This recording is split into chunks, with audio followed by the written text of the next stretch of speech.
അസ്സലാമലൈക്കും. ലോകത്തെ ഏറ്റവും സുന്ദരമായ കാഴ്ചകളിലൊന്ന് ഏതാണെന്ന് ചോദിച്ചാൽ ഞാൻ പറയും വിശുദ്ധ കഅബയുടെ ഉള്ളിൽ കയറി കഴുകുന്ന ഈ ഒരു ചടങ്ങ്. മാഷാ അല്ലാ, അതിസുന്ദരമായ കാഴ്ച. ഈ വർഷത്തെ കഅബ കഴുകുന്ന ചടങ്ങാണ് നമ്മൾ ഈ കാണുന്നത്. ഇന്നത്തെ ഈ മുഹറ ദിവസം രാവിലെ സുബഹി നമസ്കാരം കഴിഞ്ഞിട്ടാണ് വിശുദ്ധ ഹറമിൽ ഇങ്ങനെ കഴുകൽ ചടങ്ങ് നടക്കുന്നത്. വലിയ പ്രമുഖ വ്യക്തികളും പണ്ഡിതന്മാരും വിശിഷ്ടരായ ആളുകളും ഒക്കെ ഈ ചടങ്ങിനെത്തിയിരുന്നു. സാധാരണ ആളുകൾക്ക് നേരിട്ട് കാണാൻ ഈ ചടങ്ങ് അങ്ങനെ സൗദി സമ്മതിക്കാറില്ല. കഴുകാൻ വേണ്ടിയിട്ട് സംസം വെള്ളവും അതോടൊപ്പം റോസ് വാട്ടറും അത്തറും ഊതും മസ്കും അമ്പറും ഒക്കെ ഉപയോഗിച്ച വെള്ളം കൊണ്ടാണ് വിശുദ്ധ കഅബ കഴുകുന്നത്. 20 ലിറ്റർ സംസം വെള്ളം, 500 milli litre rose water, 24 milli litre musk, 24 milli litre ഊത്, ഇതൊക്കെ മിശ്രിതം ചേർത്ത് ഉപ്പും ഇതൊക്കെ ചേർത്തിട്ടാണ് ഈ വിശുദ്ധ കഅബ അതിസുന്ദരമായിട്ട് ബ്രഷ് ഉപയോഗിച്ച് കഴുകുന്നത്. ഇത് കഴുകാൻ വേണ്ടി ഉപയോഗിക്കുന്ന പാത്രങ്ങൾ തന്നെ അതിമനോഹരമാണ്. പുരാതനപരമായ പാത്രങ്ങളാണ് ഉപയോഗിച്ചിട്ടാണ് വിശുദ്ധ കഅബ കഴുകൽ ചടങ്ങ്. ഈ കഅബയുടെ നമുക്കറിയാം, കഅബയുടെ വാതിലിലേക്ക് കടക്കണമെങ്കിൽ ലിഫ്റ്റ് പോലെ ഒരു സംവിധാനമുണ്ട്.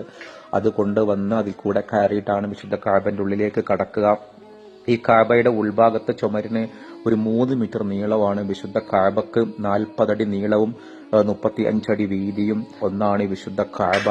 ഈ വിശുദ്ധ കഅബയുടെ ഉള്ളിൽ കയറാനും മഹാഭാഗ്യം ലഭിക്കുന്ന ആളുകൾ ഇന്ന് ഈ വിശുദ്ധ കഅബ കഴുകുന്ന സമയത്താണ് അത് കയറാനുള്ള ഭാഗ്യം ലഭിക്കുക. സാധാരണ ഇത്തരം ചടങ്ങിന് മലയാളിയായ എം എ യൂസഫ് അലി ഉണ്ടാവലുണ്ട്. ഇത്തവണ അത് ഉണ്ടായിട്ടുണ്ടോ എന്ന് അറിഞ്ഞൂടെ. പ്രമുഖ വ്യക്തികൾക്ക് ക്ഷണം ഉണ്ടാവലുണ്ട്.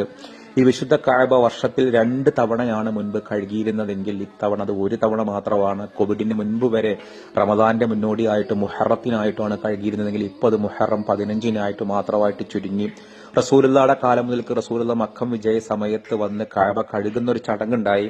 അതിന്റെ പിന്തുടർച്ചയായിട്ടാണ് ഇന്നും ഈ കഴുകൽ ചടങ്ങ് നടക്കുന്നത്. 4 ഖലീഫമാരുടെ കാലത്ത് ഒരു സാധാരണമായ കഴുകൽ ചടങ്ങ് മാത്രമേ ഉണ്ടായിരുന്നുള്ളെങ്കിൽ ഇത് അബ്ബാസി ഒട്ടോമൻ സാമ്രാജ്യങ്ങളുടെ കാലത്താണ് ഒരു വലിയ ചടങ്ങെന്ന പോലെ. അന്നൊരു കാലത്ത് ഈ തുർക്കിയിലെ അവിടെ നിന്നൊക്കെ ഒട്ടോമൻ തലസ്ഥാന നഗരിയിൽ നിന്ന് വിശിഷ്ടമായ വസ്തുക്കൾ അവിടുന്ന് ഒട്ടകത്തിന്റെ മീതെയും കുതിരപ്പുറത്തും വഹിച്ചു കൊണ്ടുവന്ന് വളരെ വലിയ ആഘോഷമായിട്ടാണ് ഈ കഅബ കഴുകൽ ചടങ്ങുണ്ടായത്. ഇന്ന് അങ്ങനെ ഇവിടുന്ന് കൊണ്ടുവരാനൊന്നുമില്ല. പക്ഷേ സൗദിയിലെ ഏറ്റവും സുന്ദരമായ കാഴ്ചകളിലൊന്നാണ് ഈ വിശുദ്ധ കഅബ കഴുകുന്ന ഒരു ചടങ്ങ്. നമ്മുടെ വീഡിയോ കാണുന്ന ആരെങ്കിലും ഇത്തരം ഒരു രംഗം നേരിൽ കാണാൻ ഭാഗ്യം ലഭിച്ച ആളുകളുണ്ടോ? ഇൻഷാ അല്ലാഹ് നമ്മളിതാ ഇവിടെ ഇതിന്റെ വീഡിയോ കാണുമ്പോൾ തന്നെ മഹാഭാഗ്യവാന്മാരാണ്. വിശുദ്ധ കഅബ കാണാനും അത് മതിവരോളം ഉൾക്കൊള്ളാനും അല്ലാഹു നമുക്ക് എല്ലാവർക്കും തൗഫീക്ക് നൽകട്ടെ.